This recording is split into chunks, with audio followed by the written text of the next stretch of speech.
chainsaws and cut just the burl out, and then the tree has this gaping wound in it. A lot of times trees die because of these burls. But what these burls actually are is a safety mechanism and another way that the trees reproduce. So you've got the trees, the babies, they come out of the roots up around the parent, right? But they also, these trees are experts in survival. You don't get to live for 3,000 years unless you're really good at staying alive. So on top of having redwood cones and dispersing hundreds of thousands of seeds a year, and on top of being able to sprout babies out of your roots, these big burls have hundreds and thousands of little seed sprouts waiting to go. And the reason that wood is so tightly knotted is because of all these little seed starts. They're waiting for any reason. If there's a flood, if there's a fire, if there's a really bad windstorm, if there's any kind of trauma that happens to this parent tree, this burl is going to erupt in babies. Lots of little seedlings are going to pop out of that burl. And it's another defense mechanism to keep these trees alive. And it literally pop. Yeah, they will grow out. They're just waiting inside there for any kind of trauma to happen to that parent tree. And when mom says, "Oh, I think something bad's going to happen to me," the babies are like, "That's okay, Mom, we'll take over." Life insurance. Life insurance, exactly. Oh, that's a mama tree, right? Yeah, these trees are actually genderless. We think of them in terms of, they can sprout new trees out of that as well. So let's say something really bad, like lightning or something, struck the side of it and made a big wound in the side. That tree might decide, oh, we need another baby to repair it, and it'll sprout a whole brand new tree out of that. If there's a bad windstorm, these trees, and we're going to talk about it a little bit more at the father, of course, their roots don't go very deep. A lot of trees have a tap root that goes straight down hundreds of feet, right? Redwoods. Does anyone want to guess how deep the redwood roots go? 5, 6. Maybe 30 feet, maybe, yeah, about 6 feet. They only go about 6 feet down. So what's holding it up though? So you notice in the redwood family circles, right? They're all growing around and they come from the roots. Those roots are all intertwined and they go out, they don't go down very deep, but they go out very, very far. One of the reasons you see a lot of the please don't climb over fence and walk on the other side of the fence is because since these roots are so shallow, when we walk on top of them, we actually do a lot of damage and we inhibit their ability to pull up water, and these trees need a lot of water.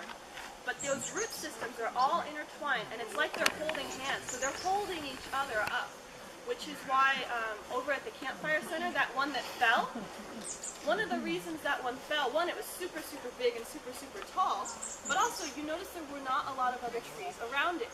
It didn't have that support system of roots to hold it up. And the cool thing about these trees is that they're so, so tall that they got a lot of wind that hits the top of them, right? Douglas firs are also really tall, but if you actually look around the park, you're going to notice that there are more fallen Douglas firs than there are redwoods. And that's because Douglas fir is really stubborn. In a windstorm, it tries to hold its ground and it says, "No, I'm going to stand tall, you can't push me down." Redwoods are a little bit smarter because they know it's a little bit better to bend. So in a really bad windstorm, like the mother of the forest that we're going to be seeing who lost her top, when that wind is pushing and pushing and pushing them at the top because they're taller than the other trees, instead of going, "Oh, I'm going to stand up, you can't push me down," the redwoods will go, "Okay, you can have my top." And they'll lose their tops, but the rest of them will stay. And then after the windstorm, guess what's going to happen? A new one, they're going to sprout a whole brand new tree out of the top of their head. So you've got trees growing on trees.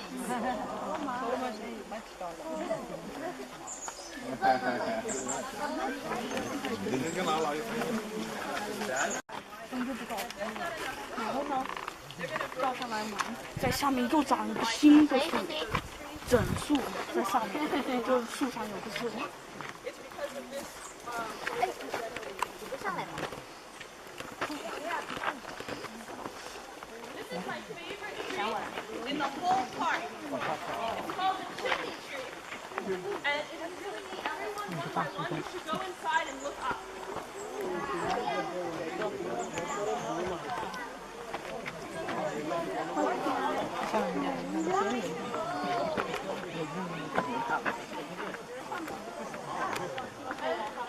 What you guys are going to notice, like what Kristen was saying, is some of these trees are hollow all the way inside. You go inside this tree and look up, you can see the sky.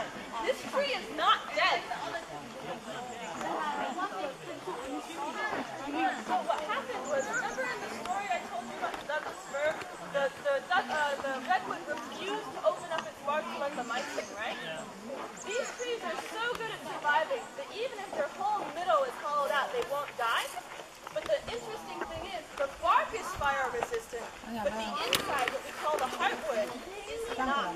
This one is very. This is the Voilà. the burn. Ball? It burned from inside. Yeah, it burns from the inside. And it's that cambium layer. Completely hollow from inside, Burns all and you can see the sky like a chimney if you go inside. The अर्धा आणि photo घ्यावं ती सूर्य म्हणजे सूर्य म्हणजे आकाश light आहे. You will have to go inside and take the picture. Hey, Crystal, where's that thing? It's gonna be right in here. It's gonna be just behind this bark. It's gonna be a single cell click, and it's right back here. And actually, in a couple hundred years, this tree is gonna be completely closed up.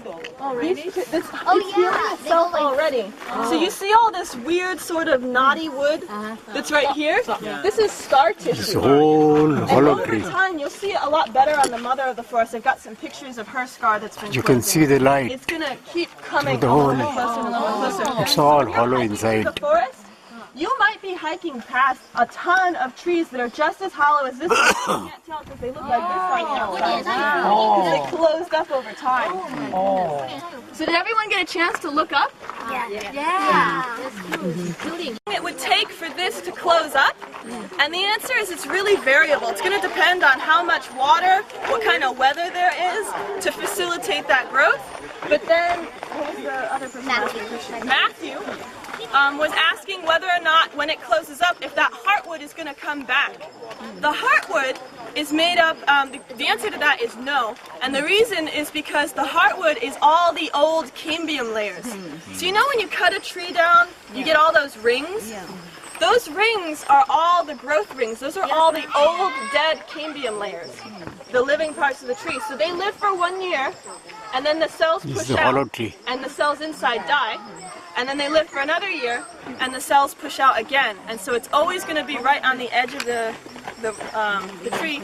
And it's a very accurate way to tell how old the tree is because there's only one of those rings a year. And you can also tell a lot about if there was fire, if there was drought, if there was monsoon by the rings on a tree. Because if it's a really good year, that cambium layer is going to be really thick. And if it's a really bad year, that cambium layer is going to be really, really thin.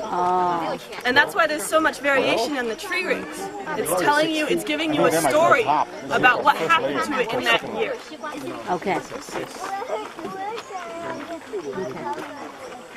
Yeah, it's thicker when it's a good year. Yeah, and they'll be thicker when it's a good year because they're growing a lot more.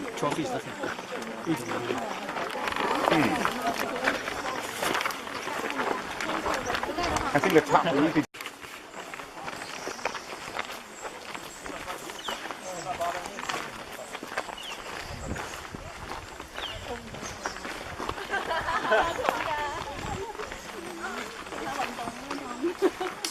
I'm sorry, I like Karen.